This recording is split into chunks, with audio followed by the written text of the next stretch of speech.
32 ans, directeur général de Eurofeu Côte d'Ivoire, originaire du sud du Liban, plus précisément de Nabatillé. Aujourd'hui, on reçoit Hassan Nasreddine et c'est tout juste après ça.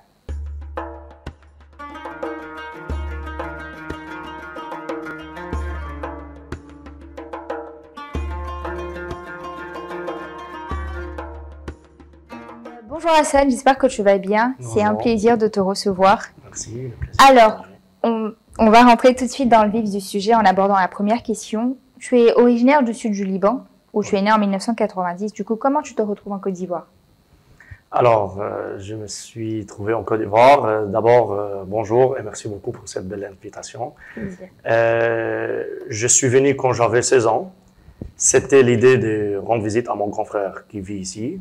Et en même temps voir si je reste, si je continue ma vie ici, faire mes études en parallèle ici. Et du coup, c'était prévu pour rester un petit moment et retourner au Liban. Et d'ailleurs, voilà, je me retrouve aujourd'hui en Côte d'Ivoire. Tu as aimé et tu es resté. J'ai trop aimé et puis je suis resté. Abidjan est le plus doux au monde. En tout cas. Alors, en comparant la vie en Côte d'Ivoire et au Liban, parce que tu as vécu dans les deux pays, en termes d'accessibilité, de coût de la vie, tu dirais que la qualité de vie est meilleure au Liban ou en Côte d'Ivoire? Écoutez, la qualité de vie, on ne peut pas dire que c'est meilleur soit en Côte d'Ivoire, soit au Liban. C'est deux vies différentes. Ça veut dire, le Liban aujourd'hui, excusez-moi, je respecte bien mon pays et je l'aime très bien, mais aujourd'hui, on ne peut plus vivre au Liban à cause de la situation. Moi, quand j'ai quitté le Liban, il n'y avait pas tous ces soucis. Je suis arrivé en Côte d'Ivoire en 2007, tout était bien. Mais aujourd'hui, on peut dire le Liban, aujourd'hui, ce n'est plus un pays où on vit pour travailler. Ça veut dire que c'est pour vivre, faire le show, sortir, faire des vacances et visiter des endroits qui n'existent pas en Côte d'Ivoire, comme la neige, des trucs comme ça. La Côte d'Ivoire, c'est un pays qui est pour le travail le plus. Ça veut dire ici, déjà, quand tu arrives en Côte d'Ivoire, le premier but sur ta liste, si tu veux, c'est le travail. Comment améliorer, comment avancer, qu'est-ce que tu dois faire pour grandir. Les sorties, les shows, les trucs comme ça vient une troisième option si tu veux, mais quand même, il y a une très belle vie ici en Côte d'Ivoire. C'est un pays où il y a beaucoup d'opportunités d'affaires. Tout à fait, opportunités d'affaires. Et puis si tu aimes tourner, tu aimes visiter, la Côte d'Ivoire est très grande, il y a des très bels endroits ici. Super. Tu arrives donc en Côte d'Ivoire et tu deviens à l'âge de 25 ans directeur général de Eurofeu Côte d'Ivoire, filiale de Eurofeu France. Donc il n'est pas très courant de voir des directeurs généraux à 25 ans. Comment tu y es arrivé? Qu'est-ce qui a joué en ta faveur? Comment tu y es parvenu? Alors, la vérité, quand j'étais nommé le directeur général d'Eurofeu Côte d'Ivoire, je ne vais pas vous mentir, moi aussi ça m'a choqué un peu, ça m'a étonné aussi. Mais la vérité, quand j'étais nommé par un ami qui avait acheté Eurofeu Côte d'Ivoire, qui est la filiale d'Eurofeu France, je lui ai dit au début que ça sera très difficile et j'avais très peur parce que je ne travaillais pas, je n'étais jamais directeur. Et j'ai essayé, je lui ai demandé d'essayer juste 3 mois au début. Et la vérité, quand j'ai mis le premier pas, j'ai senti que vraiment, je vais trop aimer ce domaine. Et j'ai trop aimé cette société, ces domaines, le domaine de sécurité incendie. Et voilà, aujourd'hui, ça me fait depuis 2015, je suis à Eurofeu. Et puis, Dieu merci, j'ai trouvé que c'est... Donc, la passion et le travail. Exactement. Je vais prendre un cas. Disons que dans ta société, tu dois recruter un responsable des ressources humaines. Et il y a 2 personnes qui se présentent à toi à diplôme égal, un Libanais et un Ivoirien. Qui est-ce que tu choisis pour le poste? Bon, peut-être ma réponse va t'étonner un peu, Laïla. Bon? Moi, le plus qui m'intéresse dans mon travail, c'est mes intérêts. Quand je parle de mes intérêts, ça veut dire l'intérêt des affaires. Exactement. Que ça soit Alpha, la personne qui est en face de moi, il est ivoirien, il est sénégalais, il est mauritanien, il est libanais. C'est celui qui a plus la capacité de vraiment me fournir le travail que je veux. Oui, mais ici, là, les deux ont la capacité. Tu choisis qui? J'ai choisi l'ivoirien. Pourquoi? Parce que, excusez-moi de ce thème, et c'est réellement ça ce que j'allais faire. C'est pas parce que je tourne avec toi que je te dis ça. J'ai choisi l'ivoirien parce qu'on est en Côte d'Ivoire. Pas plus que ça. Et si je trouve que j'ai encore des places pour des autres, je prends un étranger. Mais moi, avant tout, j'ai choisi l'ivoirien.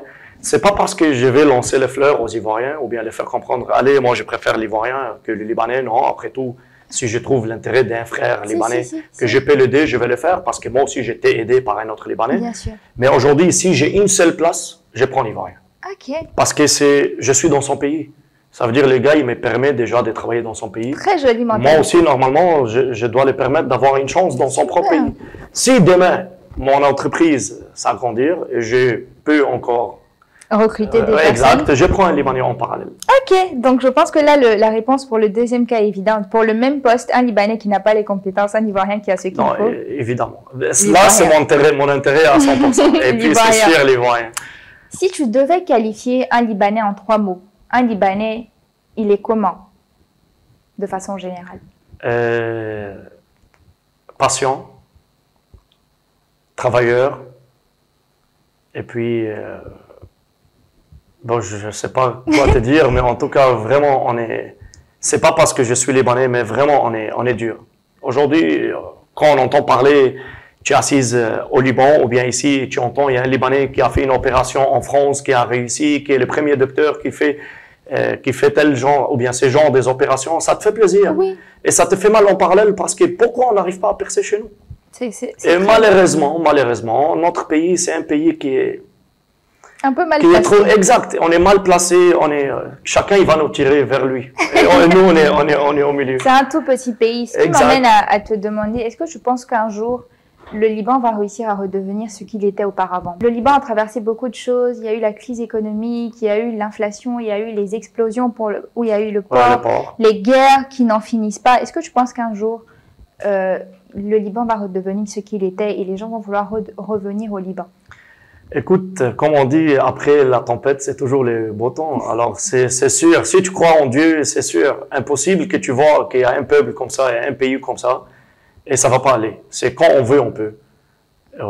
Et je pense que ça va venir, mais pas tout de suite. Vraiment pas tout de suite, c'est parce que les Libanais, ils sont réellement solidaires. Mais comme je t'ai dit, on est tiré par beaucoup de pays à gauche, à droite, et chaque parti suit un pays. C'est ça qui nous mélange. Mais c'est sûr et certain, ça va revenir.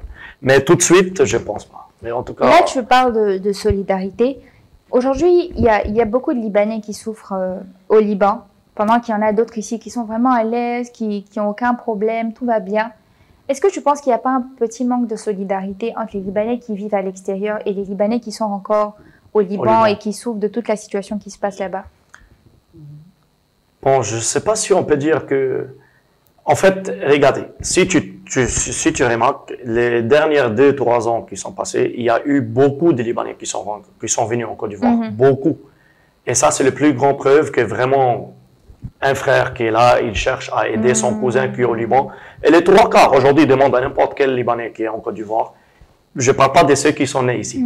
Je parle de ceux qui viennent d'arriver ou bien ceux qui sont là depuis quelques années. C'est sûr, c'est quelqu'un qui l'a fait venir. Et c'est pas les seuls pour venir s'implanter en Côte d'Ivoire. Alors, celui qui n'a pas de personnes à l'étranger pour l'aider, il n'arrive pas à avoir la chance. Mais celui qui a vraiment, il a quelqu'un, il a un cousin, il a une connaissance, je suis sûr qu'il sort direct du Liban. C'est parce que vraiment, malheureusement, c'est très malheureux de dire ça, mais vraiment, il n'y a plus rien au Liban. Économiquement, c'est zéro. J'aime mal en tant que Libanais. Ouais.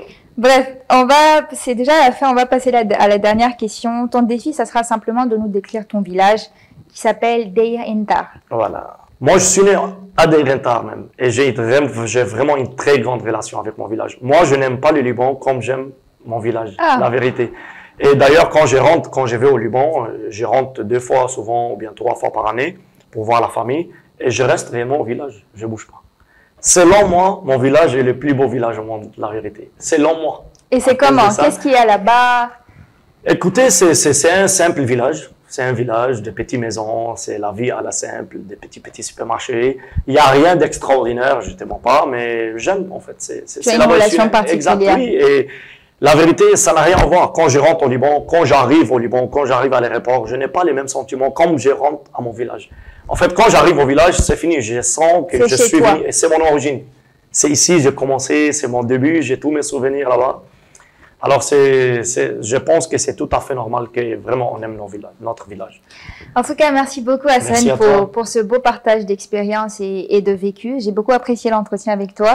Je te remercie d'être passé, d'avoir pris ton temps et on te souhaite bon vent dans ton entreprise. Merci beaucoup. Et j'espère que tu vas réussir et continuer cette très, très, très belle émission. Inch'Allah, merci.